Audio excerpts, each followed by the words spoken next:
কি করে খাবে? আমি লঙ্কা নিয়ে আসি।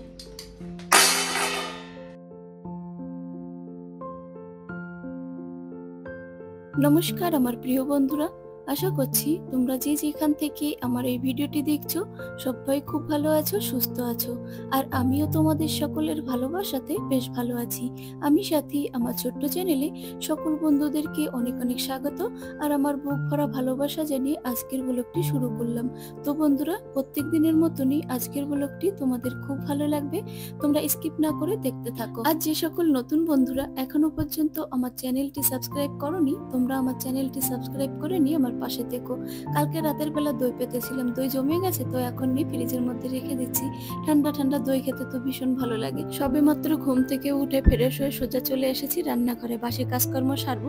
তো জলের বোতলগুলো কালকে রাতে খালি হয়ে গেছে, খাওয়া দাওয়ার পরে না ঘুম এসে যায়, ওই জন্য বোতলগুলো ভরা হয়নি। তো বোতলগুলো ভরে ফ্রিজের মধ্যে রেখে দিচ্ছি। যে গরম পড়েছে, এখন ঠান্ডা জল ছাড়া না একদমই খেতে ইচ্ছা করে না। তো এখানে একটা খালি কোল্ড ড্রিঙ্কস এর বোতল আছে, কাল রাতের বেলা ছেলে কোল্ড ড্রিঙ্কস খেয়ে খালি বোতলটা ফ্রিজের মধ্যে রেখে দিয়েছে আর আমাকে বলছে, মাম্মি বোতলটাতে জল ভরে রেখে দিয়ে ওই বোতলে আমি জল খাবো।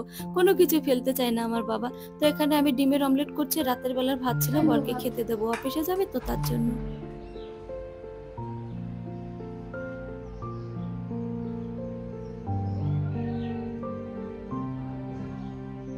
কি ব্যাপার? এই খাতে হবে এখন? সবজি মবজি কিছুই নেই? অমলেট আর ভাত। এই কালকের ভাত এগুলো হ্যাঁ। গরম করা। আর এই এই যে ভাত খেতে হবে, আর কিছু নেই? এটা লঙ্কা ফঙ্কাও কিছু নেই? আর এই যে এই ভাত এই যে কি করে খাবে? আমি লঙ্কা নিয়ে আসি।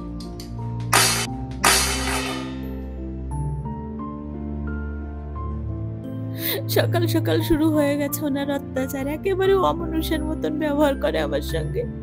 কালকে রাতের বেলাতে মটন রান্না হয়েছিল, সবাই মিলে জমিয়ে খেয়েছে, কিন্তু ভাত বেশি ছিল বলে আমি সে ভাতগুলো ফ্রিজের মধ্যে রেখে দিয়েছি যে সকালবেলা আমাকে রান্না করতে হবে না, গরম করে কোনো কিছু ভাজা করে খেয়ে নিতে পারবো।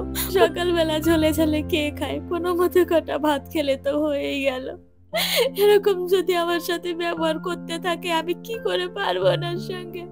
মাঝে মধ্যে মনে হয় আমি ওনাকে ছেড়ে চলে যাই। শুধুমাত্র আমার ছেলে মেয়ে দুটো আছে, ওকে মুখের দিকে তাকিয়ে আমি আর কোনো কিছু করতে পারি না। নাটা খেয়ে দেখো অফিসে চলে গেল, হাত ধরে টানাটানি করলাম যে কটা খেয়ে যাও, আমাকে ধাক্কা মেরে রাগ করে চলে গেল। সকালবেলায় অশান্তি দিয়ে শুরু হলো, কি জানি পুরো দিনটা কিরকম যাবে। ওনাকে আমি এত করে বুঝাই, তুমি কেন এরকম করো আমার সঙ্গে, এরকম করো না, আমি তো তোমার কাছে থাকি তোমার মুখের দিকে তাকিয়ে, তুমি ছাড়া তো আমার দুনিয়াতে কেউ নেই, থাকলেও তারা তো আমার কাছে নেই, তাছাড়া তোমাকে ছেড়ে তো আমি বাঁচবো না, আমি তোমাকে এত ভালোবাসি, কেন তুমি আমার সঙ্গে এরকম নিষ্ঠুরের মতন ব্যবহার করো বলো তো।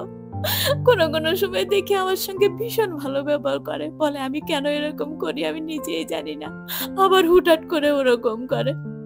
আমি আর সহ্য করতে পারছি না, জানো তো কি করব আমি। ছেলে মেয়ে দুটো তো দেখছে ওর পাপার এরকম আচার আচরণ, ওরা আবার কি শিখছে, বড় তো হচ্ছে। তো বন্ধুরা, উনি তো নাটা খেয়ে অফিসে চলে গেছে, এখন ভাবছি তাড়াতাড়ি রান্না করি, উনি আবার যখন তখন চলে আসতেও পারে, তাই ফ্রিজের মধ্যে মাছ ছিল বের করে রান্না বান্না করছি। এখনো যদি এক দু রকম রান্না করি, দেখা গেলো তাই দেখে আবার অশান্তি শুরু করে দিল। উনি যখন কোনো কিছু খেয়ে যায়নি, আমি কি খাবো, আমিও না খেয়ে থাকবো। উনি যখন আসবে একসঙ্গে দুজন মিলে খাবো, ওনাকে ছাড়া তোমার খেতেও ইচ্ছা করে না।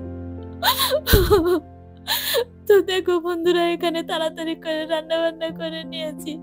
ছেলে মেয়ে দুটো এত অবুঝ, ওরা বোঝে না যে মাম্মি পাপার মধ্যে ঝগড়াঝাটি দ্বন্দ্ব চলছে, ওরা ওদের মতন কাজকর্ম করে, খেলাধুলা করে, ওদের দিকে তাকিয়েই তো আমি বেঁচে আছি। কি করবো বলো তো।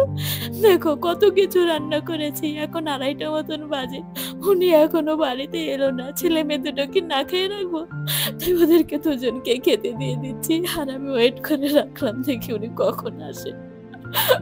মম্মি পাপা এসে খাবে না? দেখি বাবা আসে কিনা।